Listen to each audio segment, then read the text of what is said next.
Dostlar Captiva 4'ümüz satıladı. Sastenez zorunlu. Karanglar. Polni Captiva 4. 3'nü 4 etilmeyen yani bu. 4'ün özü oladı bu dostlar. Balolarını itibar etse, balolarını çok çıkarattı maşinamız. Bunu içine seyahat etsek, şimdi içine karasına. Tamirovka uçsatan bu dostlar bunu. Tayar maşinamız içine karasına.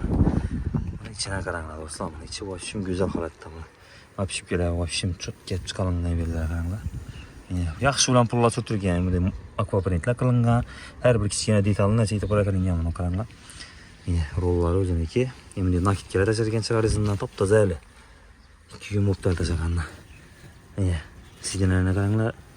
Ya tikilib ya başka iş bo'lmagan do'stlar. Radnoy o'zi yine. Uni bilgan biladi buni yine. Ko'psi tiktirib, chiqarib, mat o'ydiribdi deydi-ku. Bu ne narsa emas do'stlar. O'zi ham yeri zotsiz qo'yman yine. Patologlar akvaprint qilingan, lyuklari, konditsionerlar hamma narsasi ishlab turibdi do'stlar mana. ECD deyiladi. İçleri Polni Captiva 4 bo'ladi do'stlar. Bu 3lik motorda kelgani bo'ladi bu. 2017-18 da 3lik 2.4 chiqqan-ku, shuni boshi bu. Boshida hamma ECD kelgan. Tolka motori 3lik keladi buna, 2.4 emas. İyi mashina shumka Polni'ni. Gürs hamma yeri. İşleri вообще idealni turibdi. Hamma buni bilgan odam biladi buni.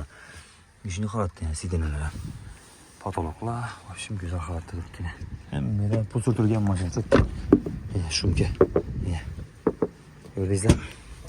Arkasına geldim bozak bunu arkası yine. Sidinalar turibdi. Ailevi minikte verirse oraya. İş kapatan da bak petnosu var. 2 karış 2 karış. Başka yere bir radnoy maşin 100%. Pravekine geldim. Praveki 150 bin yakın yürgen. 150 bin bu mağam. Maşin dostlar, vapşim ideal. Alasından ben esnegen bunu fakat. Hiç yerinde kendimiz kötü yok maşinimiz. 100% cevaplı bu yerine. Şimdi halattı.